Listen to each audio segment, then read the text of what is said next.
Another really good start for us. I thought we got out of the gates really quick, got points up on the board fast, and then we kind of hit a stretch there in the first half that I think we became a little bit greedy, a little bit selfish, and got away from the things that the reasons why we've had success, and that is because we share the ball well. And so we had a conversation about that at halftime. I thought there was a stretch there. I thought Lex gave us tremendous minutes there in the second half defensively. I thought Amanda Cahill was terrific. She just got to a lot of loose balls. I thought Jen hung in there in the low post and did some nice things. And then we just stayed pretty solid and sound just to end the second half.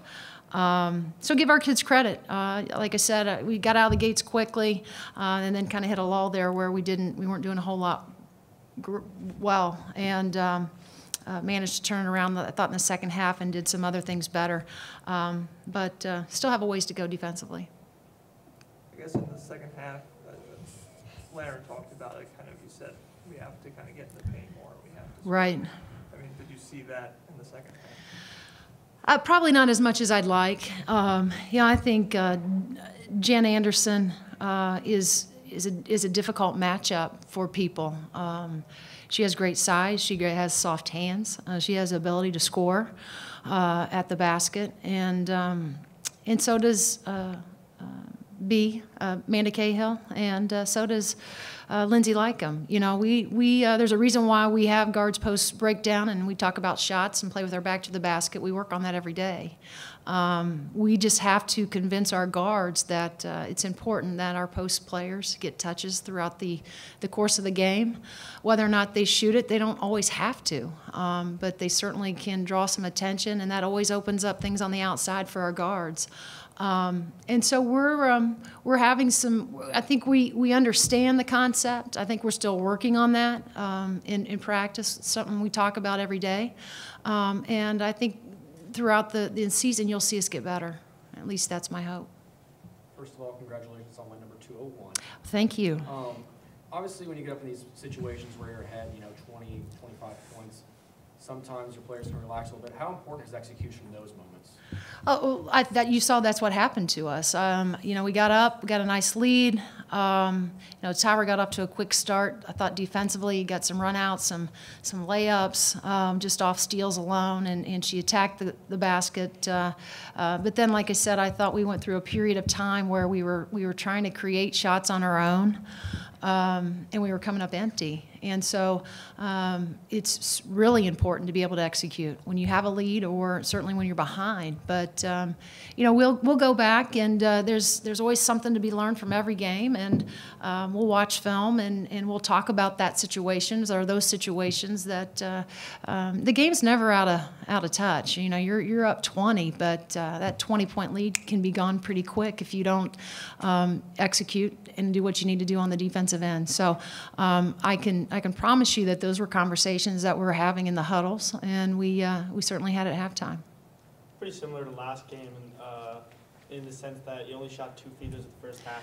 Last game, same time. I think you made them all, but only shot 3.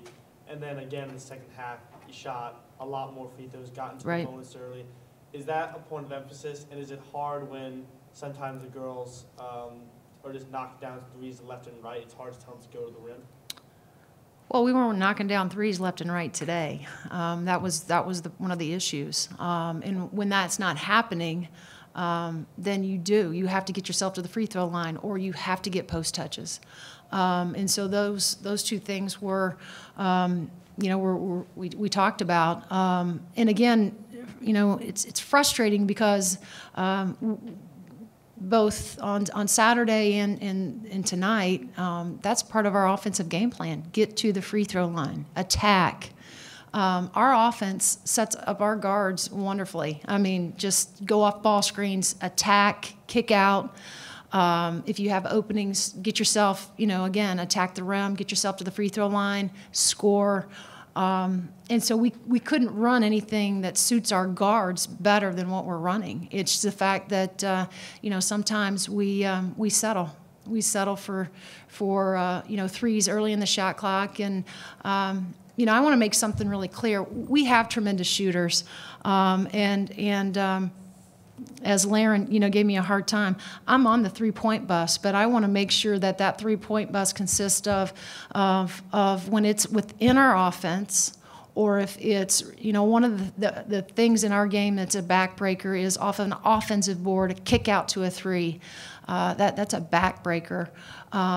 When we've moved the ball, we've made the extra pass to share the ball and get each other open for an open three.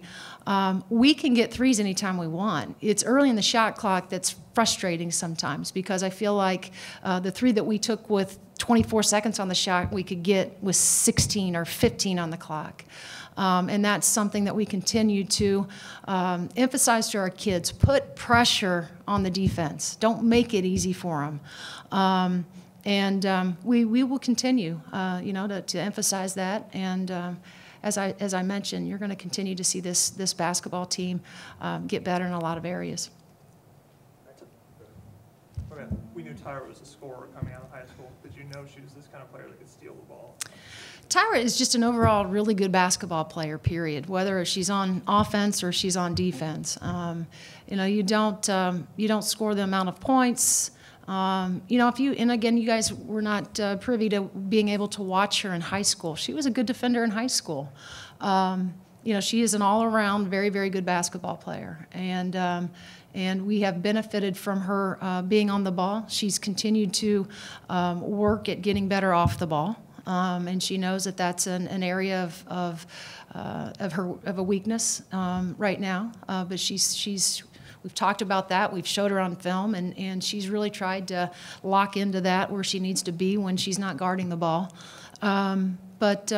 She's a tremendous basketball player, and just not a great scorer. She's a competitor. And she's going to play the minutes when she's in. She's going to play both sides of the ball, and that's one of the great things about having a kid like her on your basketball team, because you kind of know what you're going to get. Only being your second game, how are you adjusting to Indiana? I love it. It's been incredibly a quick transition, but the people here have just been tremendous. From Fred Glass to our support system, from our academics to our compliance. Everybody here is just really, really kind and genuine, and they want our program to be successful. And when you know that and it's genuine, you feel that from whether you're getting texts, or messages, just reaching out to you, wishing you luck or congratulating you on a win. That means a lot. And I know our staff, we still have aha moments, where we walk through Cook or we're in Assembly Hall and we're like, gosh, we're at Indiana. Understand that it's an incredible, special place to be. And we don't take that for granted every day when we come in to Cook Hall. I got a great staff. I got a great support staff, from Julie to Liz to Bree to Amanda, and then my guys. I have a great staff, so we're really blessed. Can you talk about how good of a job the girls have made with really the quick transition? Kurt Miller sort of left pretty suddenly and coming off, one of the big part of the best season in program history. How good of a job the girls have made from that transition to like, oh my God, he's gone, to Yeah. the season starts pretty soon. Well, I've said and I'll continue to say I've really been proud of the way they've handled themselves with maturity and poise. When we got here in August, they were. This is a group that had come together and banded together before I even arrived in Bloomington. They're a special group. They got, I think, tremendous chemistry with each other. I think that, as I said last week, we're learning to fall in love with each other's success, and I think tonight that kind of rang true for us. We stumbled there, and we needed some other pieces to come in and like Lex, like Carly, and do some really good things, some really positive things. Yeah, I think the transition for them, I can't speak for them, but certainly for us, I think the most important thing we did was early we built relationships with them, and they just got a sense for who we were as people, what we valued, what was important to us, and from there we've just sort of put our arms around them and coached them up, and really haven't gone away offensively from some of the things that they were used to and had a lot of confidence in, or have a lot of confidence in. It's just we've just emphasized defense a little bit more, and they've bought into that. I need them to get on the defensive bus. All right, you tell Laren I said that.